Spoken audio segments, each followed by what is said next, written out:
masalah kesehatan keluarga Anda. Jangan kemana-mana, simak saja di sini di Saran Dokter RSC Surakarta.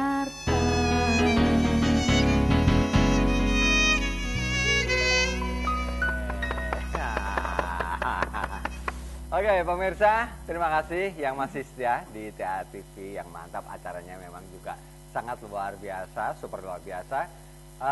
Yang baru saja bergabung, nggak usah sedih karena kita masih ada satu bahasan lagi dan ini bahasanya akan lebih menarik. Tapi saya harus mengucapkan ikut berduka cita sebelumnya kepada Ustadz Wijayanto yang kami dengar ayahandanya meninggal tadi pagi ya. Mudah-mudahan beliau husnul khotimah ya. Ustadz Wijayanto ini di TV sahabat saya gitu ya, ikut gitu ya. Untuk yang lain selamat buat yang putrinya dan putranya saat ini tidak batuk. Kalau batuk ini kesempatannya. Saya akan bertanya tentang batuk ini kepada Dr. Lucy. Dr. Lucy ini adalah dokter spesialis anak di Rumah Sakit Islam Surakarta dan saya mau bertanya soal kalau batuk ya, katanya habitus seseorang itu mempengaruhi kebiasaan itu mempengaruhi kecenderungan batuk seseorang. Jadi orang-orang yang kurus itu batuk, tapi orang yang gendut itu tidak. Benar seperti itu enggak ini? Sebenarnya kurang pas ya itu ya. Kurang pas. Ya. Misalnya pada orang anak ya, kita bicara anak ya. Nanti saya takut salah kalau pada orang dewasa. Oh gitu ya. Pada anak, memang pada anak-anak yang obesitas, itu secara umum sifat alergi mereka meningkat. Sifat alerginya meningkat? Iya, ya. Pertahanan tubuh cenderung turun. Ya, pada anak-anak obes seperti itu. Sehingga mungkin malah jadi lebih sering batuk. Dan pada anak-anak yang obes seringnya ngemil ya. Ya. Jadi faktor risikonya lebih tinggi pada mereka. Ya. Apalagi dengan badan yang terlalu gemuk, saluran nafas juga yang pada saat dia tidak batuk saja dia sudah ada masalah, misalnya di saluran nafas atas seperti itu. Dengan bertambahnya ada batuk atau peradangan di saluran nafas akan memperberat keadaannya. Ya. Jadi tidak berkuasa banget untuk tadi yang batuk-batuk alergi pada anak-anak gemuk sangat sering di sana. Ya, untuk yang unik memang kalau saya bilang memang kalau TBC udah jelas obatnya ada. Ini loh diobati 6 bulan, 9 bulan, 1 tahun deh sudah selesai.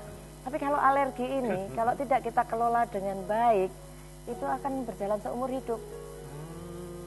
Ya, karena kalau pencetus itu ada terus di sekitarnya, pasti dia akan. Jadi jangan pernah berharap begini misalnya, gak apa-apa deh sekarang batuk, sesak, asma, nanti kalau besar hilang sendiri kok. Nah, kadang-kadang ada yang seperti itu ya. Itu memang ada benarnya. Pada saat dia dapat serangan di saat kecil ini, kita minimalkan serangannya. Jadi dijaga betul, jangan sering-sering kena serangan. Maka nanti di usia-usia puber nanti dia akan cenderung menghilang. Ya, kita bisa berharap seperti itu. Tapi kalau sekarang misalnya, gak apa-apa deh sekarang batuk sesak diobati, ya dia akan bawa itu sampai tua. Ya. Nah, ini yang harus diperhatikan oleh para keluarga, kalau orang tua, karena kemudian menentukan ini batuk alergi sama tidak ini harus hati-hati. Ya, jadi kuncinya dari rumah kebiasaan-kebiasaan harus tadi diteni dulu ya. Termasuk kebiasaan anggota keluarga seperti merokok. Merokok, hati-hati pada bapak-bapak yang merokok atau ibu-ibu yang merokok atau kakak-kakak atau om-om. Nah, seperti itu bahwa kalau memang tidak sayang pada dirinya, sayangilah yang lainnya. Terutama anak-anak ini, ya kasihan sekali mereka tidak ikut merokok, tetapi dapat dampaknya. Nah itu sering. Kemudian lingkungan, hati-hati dengan debu rumah. Ya, kalau saya bilang biasanya debu rumah dan debu luar itu lebih jahat debu rumah. Bentar ini. Debu rumah sama debu luar lebih jahat debu rumah? Iya. Kenapa bisa begitu? Ada debunya, ada yang hidup. tungau.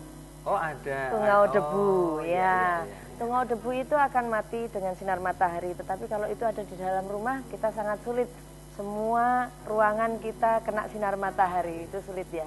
Oh iya. Ya, jadi itu namanya kalau semua ruangan kita kena sinar matahari, namanya tidak punya atap. Ya, seperti itu. Jadi hati-hati jangan mempunyai barang-barang ya, terutama kalau punya putra-putra yang sensitif itu tadi ya, yang punya alergi, barang-barang yang menyerap debu ya. Ini contoh yang baik. Ini di sini pakai pakai yang gampang dibersihkan. Nanti ini. Boleh dibawa pulang. Boleh dibawa pulang. Boleh. Ibu-ibu boleh ambil di sini. Oh jadi apa? Alhops tree namanya apa itu ya? Oscar ya. Iya, ini yang apa yang menyerap yang hati-hati yang kain, yang bludru. Ya, betul itu harus hati-hati sekali apa membersihkannya, kemudian karena memang sulit. Karpet juga harus hati-hati. Ya, oh itu sangat. Saya akan bertanya, bisa nggak sih kalau tadi memang karena efeknya karena alergi, itu di apa ya? Kendalikan? Ya dikendalikan atau sudahlah gitu-gitu nanti kan iso tahan sendiri tuh, disensitisasi atau di apa? Oh seperti itu. Kalau untuk ada beberapa bahan yang memang tidak bisa dilakukan desensitisasi tadi. Saat ini yang bisa dilakukan desensitisasi itu debu.